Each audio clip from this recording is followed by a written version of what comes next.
Hello all, this is Howard McDonald, retired branch chief from DISA DSO, retired 31 May of this year.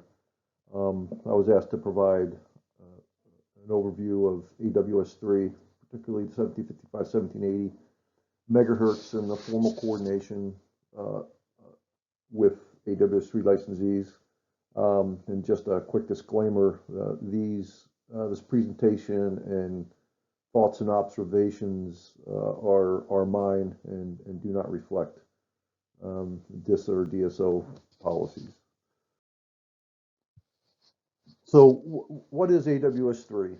I have a picture from the FCC website that you can refer to that talks about the broad term of advanced wireless services, and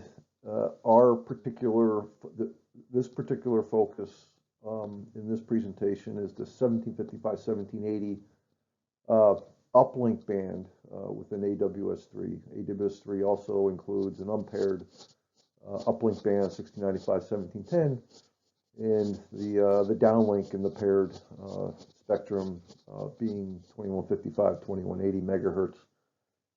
And there is a requirement for AWS3 licensees, operators, to successfully coordinate with federal incumbents prior to deployment.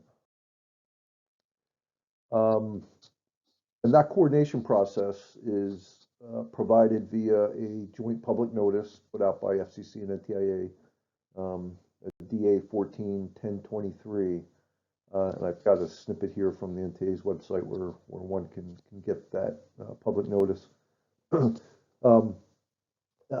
DoD used DA 14-1023 to as an initial framework to build out the business processes and the associated automation used by DoD to respond to formal coordination requests in 1755, 1780 band. And this is a high-level view of the business process and the associated automation for formal coordination.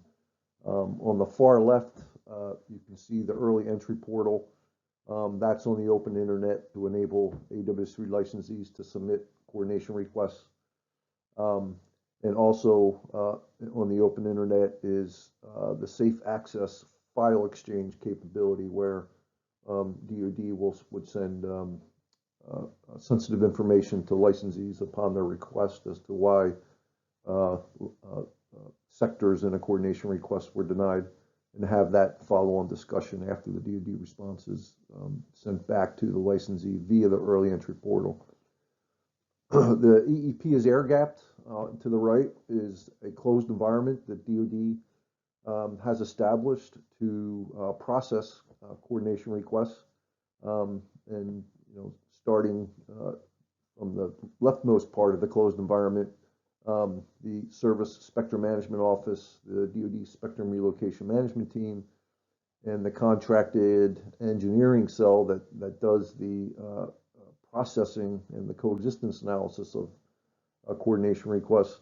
All that information exchange between those three entities is done through a DoD AWS3 coordination and management portal. It's a SharePoint site that DISA has provided to DSO to exercise this process.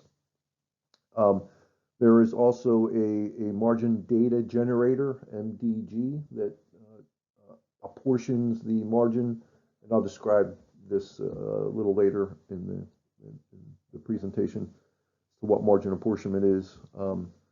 That is also part of this process, and there is the early entry portal analysis capability that does the validation checking of a coordination request, does some internal data set generation that's then provided to the services for their further analysis of coexistence between the proposed LTE laydown and their operations. The The public notice specifies shot clocks. There is a 5-day to acknowledge receipt of a coordination request. That acknowledgement is automatic. And then there are, it's in the current process, the EEP automatically acknowledges receipt of a coordination request. DoD has 10 days to validate a CR to make sure that all the data fields and the data provided by a licensee is consistent with rules that have been established. And if there are inconsistencies found, those inconsistencies are communicated back to the licensee via the early entry portal. You have 10 days to do that process. And then after a CR has been validated, DoD has 10 days to do the formal analysis of the coexistence between the proposed laydown and the DoD operation, and then provide that formal DoD response letter back to the licensee within 60 days. I wanted to include this slide. Some may think that AWS-3 is winding down. Yes, a significant number of DoD operations have transitioned out of 1755, 1780, but there are still operations in that band, and the coordination zones intersect roughly $23 billion of spectrum. That's auction value of spectrum encumbered by remaining DoD operations. So there's still a significant amount of spectrum, and CRs continue to be received on a weekly basis through the early entry portal. And just a note here, this is not intended to be to define formal coordination. So DSO would have the authoritative statements regarding which licenses are encumbered and a formal coordination request needs to be submitted. So I'm going to start drilling into some of the details of how a CR is evaluated. The first major part is LTE uplink characterization. The DoD started with CSMAC Working Group 1 recommendations on how to characterize the LTE uplink. And you can see over time we've went from 100% network loading for both urban, suburban, and rural to now it's 20% network loading for urban and 16% rural. There is still a significant simplifying a factor here with respect to how a sector is characterized. Currently sectors are characterized as either urban, suburban, or rural based upon census tract. It is not based on the particulars of an LTE laydown, and so there are small cells being received in coordination requests. There's distributed antenna systems.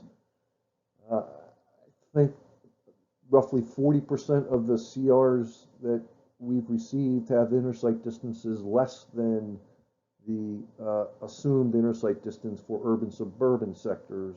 And so work continues under the Spectrum Sharing Test and Demonstration Program to better characterize LTE. I won't go into details here. Some of the panel discussions and some of the papers that will be submitted for ISART will go into some of these details. Propagation is another key piece of processing a coordination request. Propagation has two elements. One is a terrain-dependent element that's determined through use of the Terrain Integrated Rough Earth Model, TIREM, or if it's a ground-to-air scenario, IF77 is used with no terrain. And clutter is an added endpoint loss added to what TIREM or IF77 provides as the basic path loss. And so you have a table here of mean clutter loss values as a function of land use, land cover category. There's also an elevation angle dependency on clutter. And so similar to the LTE characterization, our initial starting point was census tract data. That was a simplifying construct, and over time, via the work of the spectrum sharing test and demonstration program, we've removed that dependency on census tract data and are using actual land use, land cover data. Here are some other considerations that we have dealt with and DoD continues to deal with. So one of the first ones is interference margin apportionment. A DoD operation, particularly airborne operations,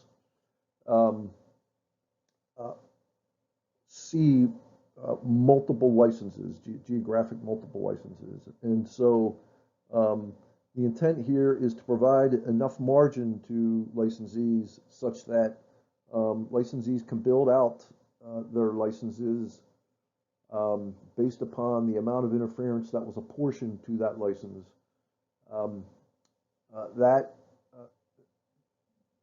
We used a randomized reel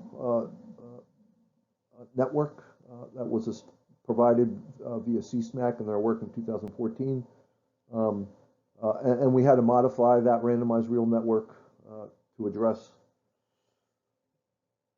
some licenses didn't have base stations in the randomized reel, for example. And so if you add up the apportion margin for the individual licenses, they would all add up to the interference protection criteria for a given DoD operation. Interference mitigation was another aspect. This is more of a retrospective in terms of what we did with air combat training system and using physical resource block blanking to protect the narrowband AX system from aggregate interference from LTE.